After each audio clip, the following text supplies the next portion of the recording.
Contame un cuadro es una iniciativa de la Secretaría de Cultura, Deportes y Actividad Física de la Municipalidad de Neuquén, a través del Museo Nacional de Bellas Artes. Es una actividad que permite poner al alcance del público a los artistas que forman parte del patrimonio del Museo Nacional de Bellas Artes, sede Neuquén. Así que estamos muy orgullosos, ya es el 6º año que hacemos esta actividad como extensión al público, y bueno, es una alegría para mí poder seguir haciéndolo. Este año largamos un año raro, porque bueno, es el segundo de pandemia, así que el calendario está un poco desajustado, ¿no? Calculo que el calendario, como el calendario de ustedes, ¿no? Calculo que también estará un poco desajustado como el mío. Pero bueno, estamos empezando con una obra que es un estreno, ¿eh? Es un cuadro que si bien ya les comenté, que recibíamos 2 personas en la sala de espera. Es uno de los cuadros favoritos de la sala francesa. Siempre los visitantes lo mencionaban como uno de sus favoritos. Así bueno, la máxima frustración nuestra tenía que ver con no tener mucha información al respecto. Y es que gran parte de las obras que forman parte del patrimonio del museo no habían sido estudiadas anteriormente en virtud de haber permanecido en el depósito del Museo de Buenos Aires casi toda su vida, por lo menos su vida con el museo, hasta el año 2004 en que bueno, lo pusimos a consideración del público neuquino con la inauguración del museo. Entonces son obras que si bien son antiguas, no han sido estudiadas anteriormente, básicamente por haber estado en el banco de suplentes, ¿no? Digámoslo, con la figura futbolera. El artista se llama de Henri Cardelville, nacido en Bayona, en el País Vasco francés, en 1876, y muerto en Escox, cerca de París, en 1928. Vivió unos 54 años, o sea que murió relativamente joven. A ver, sigue habiendo gente acá.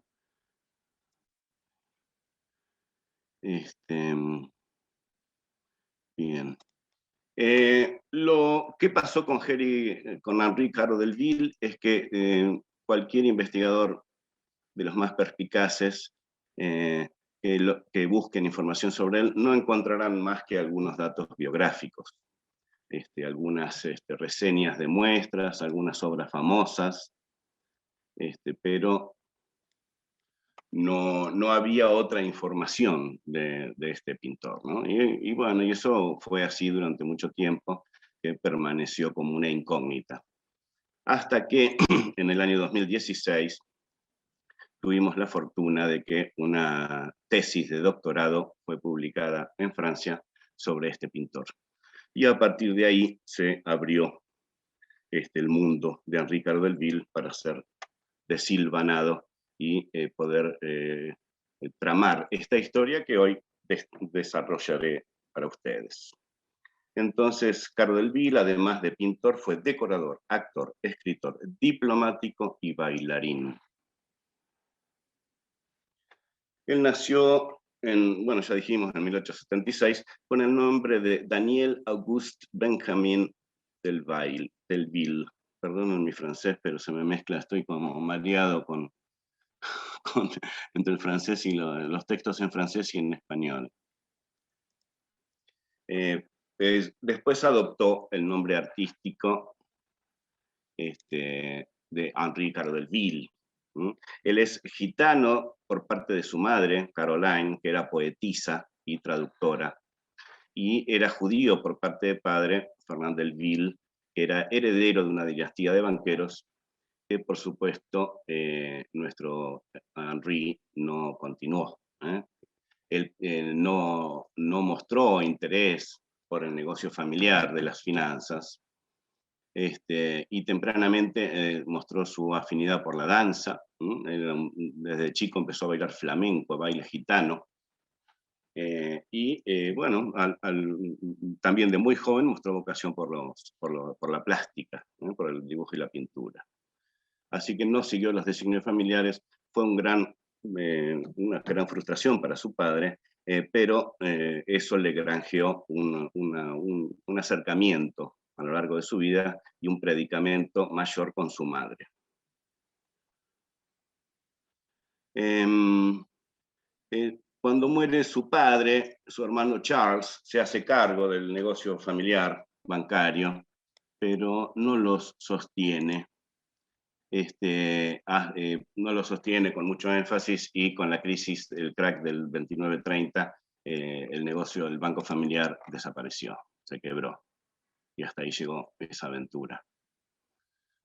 A los 15 años, Henri va a estudiar en la Escuela de Dibujo y Pintura de Bayona, con Philippe Joliet, que era el director a su vez de la escuela y el director del Museo de Bayona, recibiendo el premio de honor al mejor alumno en el año de 1897. Un poco más adelante se fue a París y estudió con Léon Bonnat y Albert Magnon, con un enfoque claramente naturalista, academicista. Si bien por la fecha París era un hervidero de vanguardias pictóricas, la formación de nuestro querido Caro Delville fue bastante tradicional. ¿Qué pasó? Okay.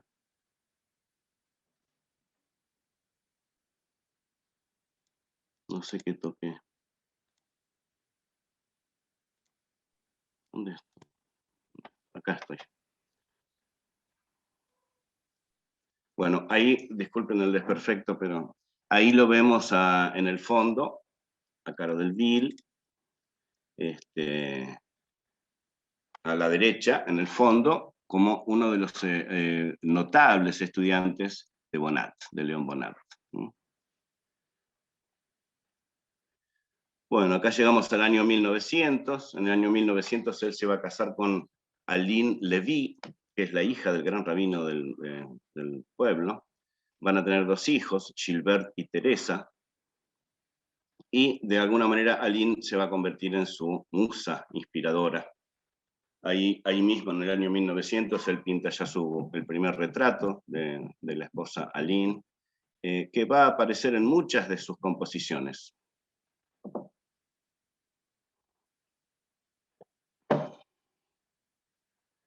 Bien, poco a poco va a llegar la fama para Henri.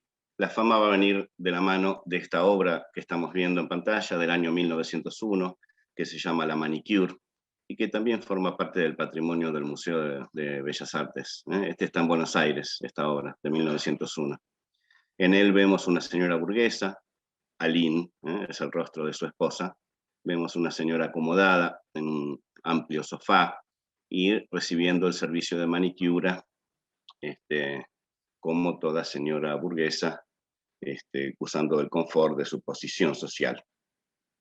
El arte descontracturado de Henri Caro Delville lo aleja de la crítica social, lo aleja del conflicto. La pintura de Caro Delville va a ser una pintura bastante relacionada con el arte pompier o con el arte burgués, ¿no? Y bueno, lejos de pintar el conflicto, pinta la comodidad, y él es testigo de una clase acomodada, que es la burguesía de esta época parisina, europea.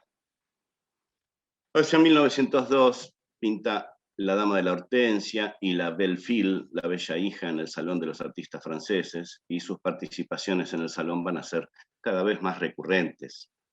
En La Belle Fille, o en La Bella Hija, ahí vemos también la pose típica de cualquier persona de posición social que goza del servicio doméstico. La vemos ahí acomodada, a más no poder, luciendo sus joyas y su vestido, y con el servicio doméstico presto a atenderla.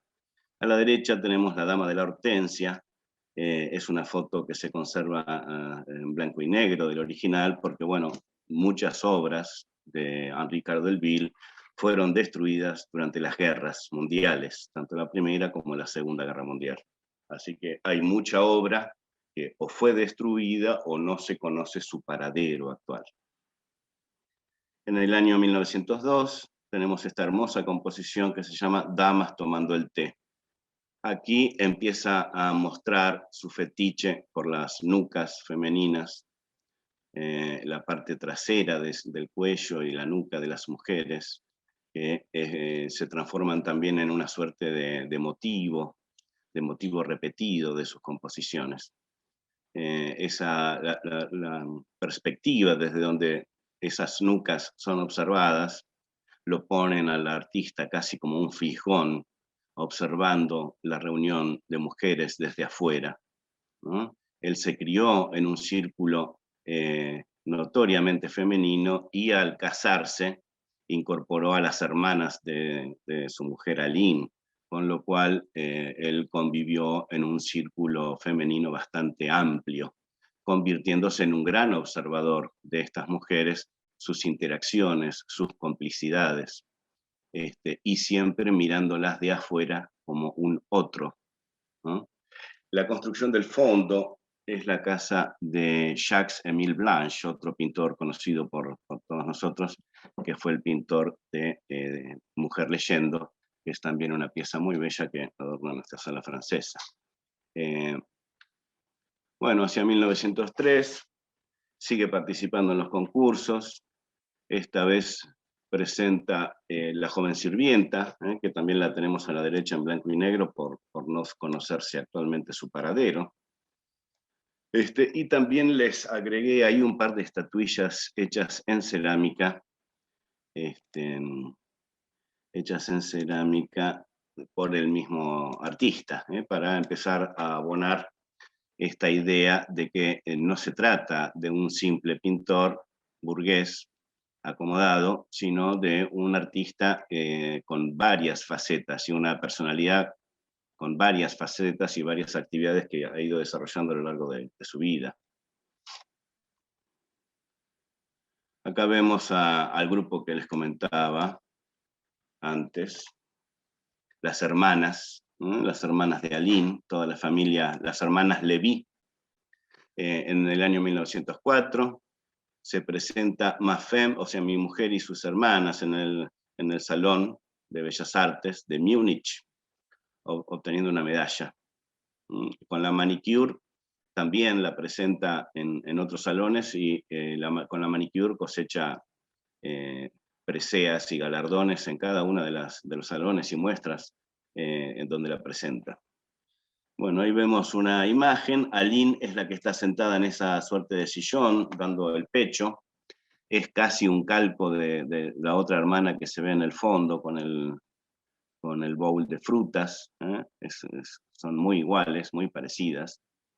Y bueno, sigue mostrando en sus composiciones estos momentos de intimidad, de sociabilidad entre las mujeres, captando esas posturas por ejemplo, como las dos mujeres que están sentadas, esa proximidad, esa confianza, esa intimidad, ¿no? Es realmente un gran observador de estas interacciones entre las mujeres de la familia y de la sociedad de la época. Bueno, hacia 1905 presenta La joven madre y Mujer en el baño.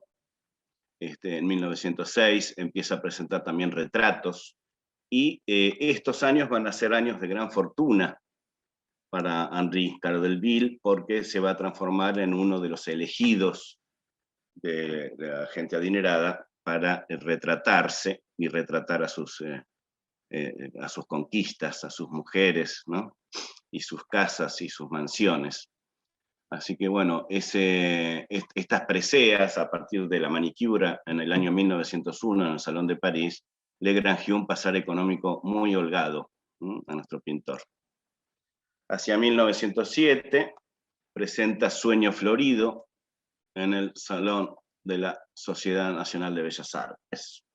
En ella vemos a un hombre que furtivamente, un enamorado, quizás un príncipe, que se acerca a su damisela dormida, un motivo profusamente trabajado por la historia del arte y por otros artistas en particular. en 1908, expone Mujer delante de sus caballos, y en 1909 participa con Grupo Pagano en la sociedad, en el Salón de la Sociedad Nacional. Fíjense, bueno, el cuadro no se conserva, no se sabe dónde está, y bueno, lo que hay son estas fotos en blanco y negro, ¿no? Él le dedicó bastante al desnudo, al retrato y a la escena costumbrista, familiar. Acá vemos otros momentos de su vida concreta, en la foto de la derecha, en su atelier, entre los años 1908 y 1910.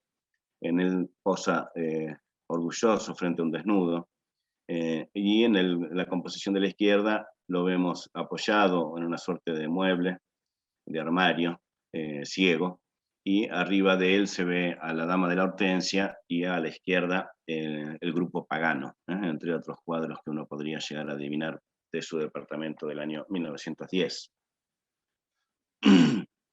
Pronto también acá vemos al retrato de Madame Simon, una actriz famosa de la época, en estos sillones y luciendo esas telas y esos bordados y esos encajes y esas perlas.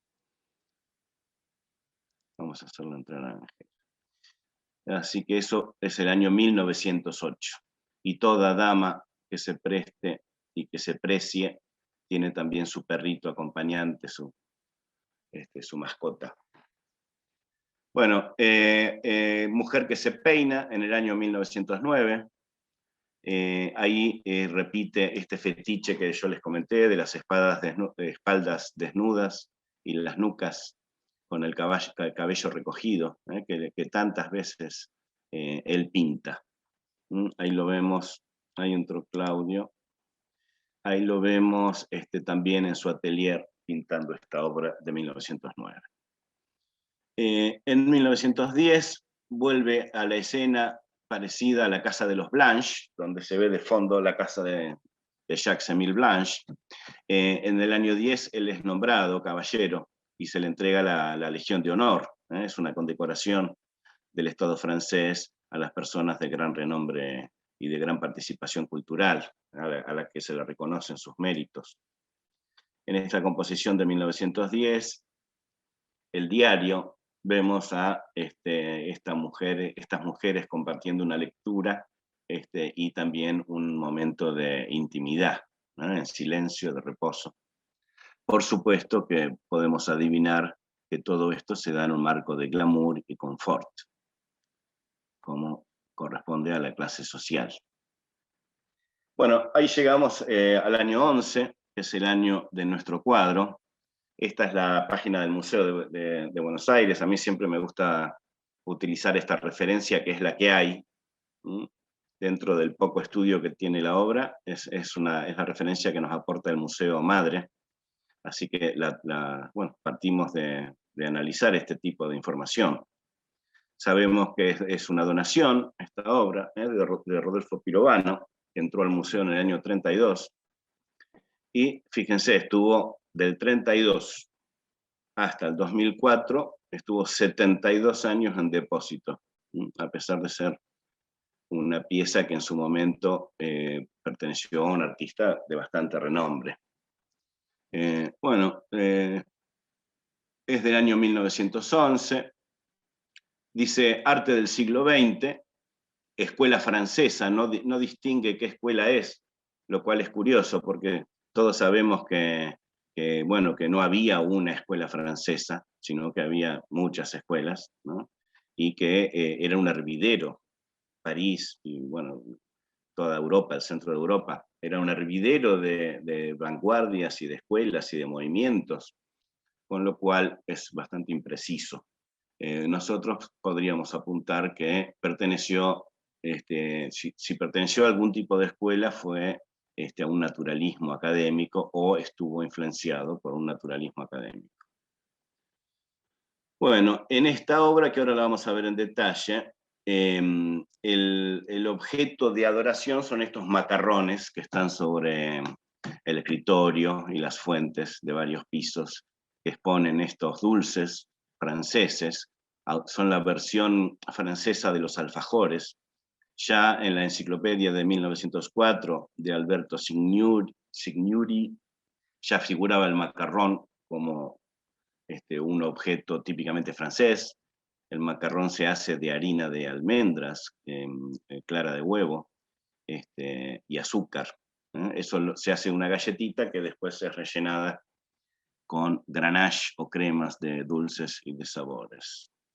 Ahí se sigue sumando gente. Les doy la bienvenida a los que llegaron, se siguen sumando.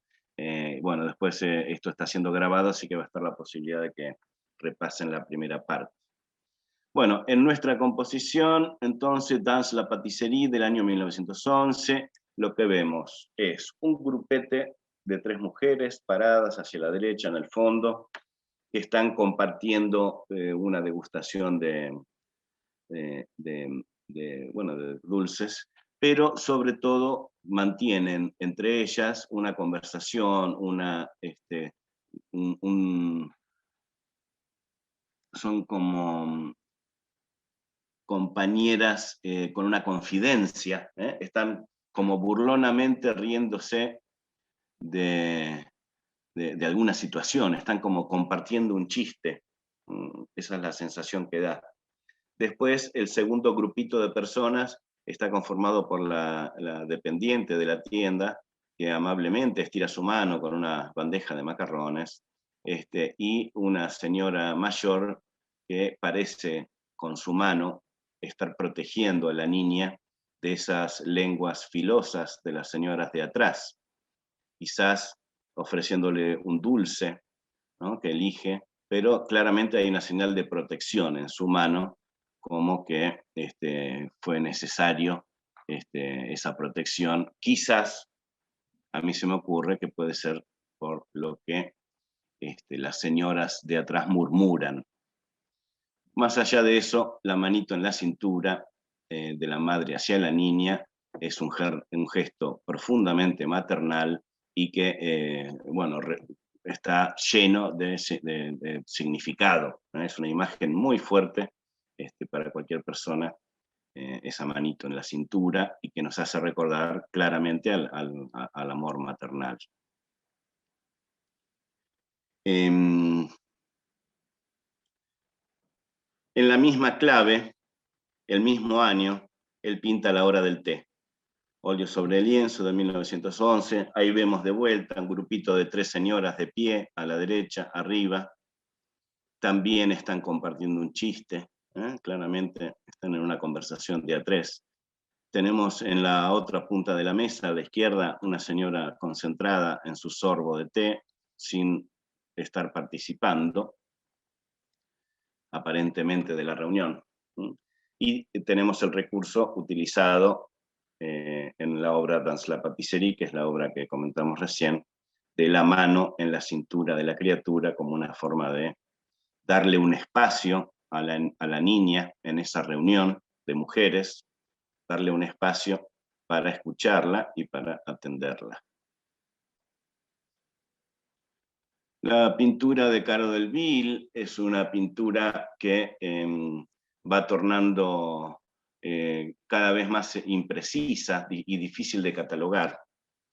En esta obra, este es un panel decorativo que pintó para un hotel en los años 1911, 1912, es danzarín con castañuelas y bailarina con tamborín. Un bello panel decorativo que también habla del lugar que Henri Caro del Vil le daba a la danza. Recordemos que él es bailarín desde chico, bailarín gitano, bailarín flamenco, y siguió siendo un activo bailarín hasta el final de su vida, Bueno, con la Primera Guerra Mundial, que transcurre entre el 14 y el 18, Caro del Vil fue movilizado con parte de las tropas que estuvieron luchando en el frente. Él fue licenciado por enfermedad en 1916 y a partir de ahí va a pensar en su radicación norteamericana. al final de la Guerra Mundial, él se va a radicar en Estados Unidos, va a empezar a exponer y a participar en los concursos y a exponer en los salones y en toda otra exposición que surge en Estados Unidos, y va teniendo gran predicamento, sobre todo, no solo por sus éxitos personales, sino también por su vinculación. Él es el tío de Claude Lévi-Strauss, el que va a ser el gran padre del estructuralismo, de la antropología estructural.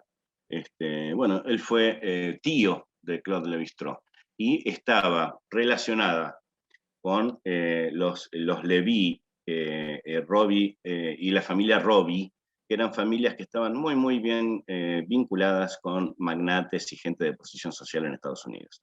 De tal manera que claramente fue adoptado por esta sociedad norteamericana de las primeras décadas de la posguerra y de las primeras décadas del siglo XX, y bueno, tuvo una pequeña época de gloria con estos millonarios y sus retratos.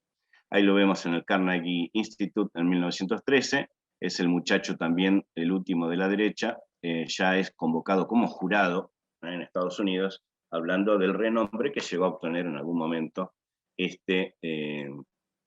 misteriosamente olvidado posteriormente, ¿no?, pintor. Hacia 1911 sigue pintando, haciendo mucho panel decorativo en Estados Unidos. En Nueva York en 1920 va a realizar una exposición en la Galería Wildenstein con gran éxito de público. Y va a seguir exponiendo cada vez con menor intensidad hasta que finalmente ya deja de producir. ¿Qué pasa? A partir de la década del 20 en Estados Unidos, las cosas van cambiando. Acá vemos un panel también decorativo antes de ser destruido en la Segunda Guerra Mundial. Es un panel decorativo del Hotel Westminster en París, se llama El Pavo Blanco. Y en este panel repite la secuencia que ya habíamos visto de los grupitos interactuando, del chiste compartido, por ejemplo en el grupito de 3 mujeres a la izquierda. Hay otras reuniones de personas, vemos también a la que parece ser Aline en la extrema derecha con un bebé AUPA, posiblemente Gilbert. Y bueno, el pavo real blanco como centro de la composición, asimilado o en una suerte de analogía con la señora que está de pie a la izquierda del pavo real y que pavonea ese vestido. No se sabe muy bien si el título El pavo real hace referencia al animal o a la señora. Seguramente hay un juego con esa doble significancia posible. Bueno, a su vuelta del frente, dijimos, él se instala en Estados Unidos y va a ser nombrado diplomático, va a ser embajador francés en Estados Unidos. Así que fíjense si no tenía contactos y si no había sido mimado por una clase adinerada norteamericana que le había dado cobijo y trabajo. Él estaba muy bien relacionado y por eso en la posguerra, del 17 al 21, tuvo el cargo de embajador francés en Estados Unidos, que fue muy importante. Ya cada vez pintaba menos y fue derivando hacia la escritura. Tenemos a un Henri Caro Delville que escribió por lo menos estos 3 libros que les estoy comentando aquí, que les estoy mostrando aquí. Uno es Titien, o sea, Tiziano, que es sobre la vida de Tiziano. Otro es un tratado filosófico bastante hermético, que se llama La invitación a la vida interior. Y hay otro libro que escribió sobre estética del arte, que se llama Fidias o el genio griego. Además participó en muchos artículos periodísticos sobre temas diversos, y hay mucha publicación que están siendo relevadas recién ahora en periódicos y revistas, sobre todo en su época de Estados Unidos. En el 16, yo les comenté, que logré tomar noticia de que se había escrito una tesis doctoral en Francia. Christine Goussy es la historiadora del arte que lo escribió, y bueno, por fin nos dio el material que nosotros necesitábamos para saber bastante más sobre Henri Caro Delville y el misterio que significaba, que siempre significa, ¿no? Haber sido un artista de renombre y que finalmente nadie te recuerde. Si no fuera por la obra que nos lleva al artista, hay artistas que desaparecerían. Al igual que muchas veces nosotros conocemos a un artista a través de su obra, o conocemos en realidad más obra de un artista, ¿no? A partir del artista incursionamos en su obra y descubrimos muchísimas obras por el nombre de la persona. En este caso es al revés. En este caso, una obra perdida, poco conocida, resultó en la posibilidad de, bueno, de conocer a este personaje que había sido olvidado por la historia del arte. En la introducción del libro, Christine Goussy nos da una clave que para mí es central. Él dice, una gloria de Boulonnais. El término de Boulonnais significa destornillado y hace referencia a como si fuera una placa que se le retiran sus bulones, o como si recurrimos a la figura del presidente que bajó los cuadritos de la pared. También uno puede recurrir a la idea de la desacreditación. Entonces, lo primero que dice Christine en la introducción es que Caro Delville es una gloria desacreditada. Y ahí viene la pregunta, ¿y por qué? ¿Qué es lo que hace que un pintor termine estando desacreditado por la historia del arte? ¿No? ¿Hay una razón? ¿Son múltiples razones? Bueno, nos da algunas claves, nos puede dar el libro. Primero, que en los años 20 desaparece la generación de los magnates de la Edad Dorada norteamericana. Entonces los pintores de la generación de Caro Delville no van a tener más ese trabajo como retratistas familiares. Entonces el teatro y el naciente cine van a ofrecer oportunidades para los artistas que van a abandonar el estricto arte del caballete y van a empezar a pintar decorados, vestuarios, a armar utilería, máscaras y otro tipo de participación. En el caso de Delville, sabemos que también fue actor y bailarín en obras de music hall en Nueva York en la década del 20. Así que sus últimos años es conocido por repetir algunas pinturas ya aburridas, mujeres desnudas frente al espejo, mujeres en el baño, obras que eran taquilleras, él sabía que las vendía instantáneamente, pero que repetían motivos y temas ya extinguidos, a falta de nuevos temas para crear. Entonces él está mucho más entretenido con el teatro, con el underground norteamericano, sobre todo de la ciudad de Nueva York, que lo va a adoptar y bueno, lo va a hacer uno de ellos. Hay un crítico de arte que señala que en el año 24 habría bailado en una obra de music hall en Nueva York. Lo que termina diciendo nuestra artista, Christine, es que en el caso de Caro Delville, lo que se trata es de una reconversión productiva. Él, a partir del hecho de que no consigue más trabajo como pintor de caballete, porque los tiempos han cambiado, se vuelca al mercado abierto por el teatro, por el café-concert y el cine. También aparentemente tiene mucha participación en algunas películas de esa década del 20 como director artístico. Este es un personaje que está empezando a ser develado después de mucho tiempo de haber estado negado, porque ya les conté que de este artista solo tenemos una pequeña reseña biográfica, y después del hecho de que los últimos años de su vida no fuera tan prolífica su pintura, él desaparece. En la historia del arte, que dice, de viejo o hacia el final de su vida, dejó de pintar tanto. Entonces lo relacionan con una supuesta decadencia del pintor, ¿no? Y en realidad se trata de una reconversión. A mí me gustó mucho y me aporta mucho material esta obra, este libro, porque estoy haciendo mi tesis sobre también otro artista olvidado. Así que acá esta tesis doctoral me ayuda también para pensar, ¿no? A mi artista de Boulonnais. Si hay, si hay un artista de Boulonnais, yo estoy postulando que hay otro artista de Boulonnais.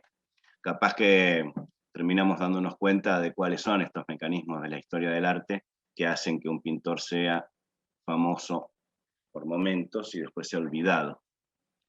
Hacia 1925 vuelve a París, ya la situación económica es insostenible. Habíamos visto que el año anterior, en el 24, actuó por dinero en un music hall, bailó por dinero.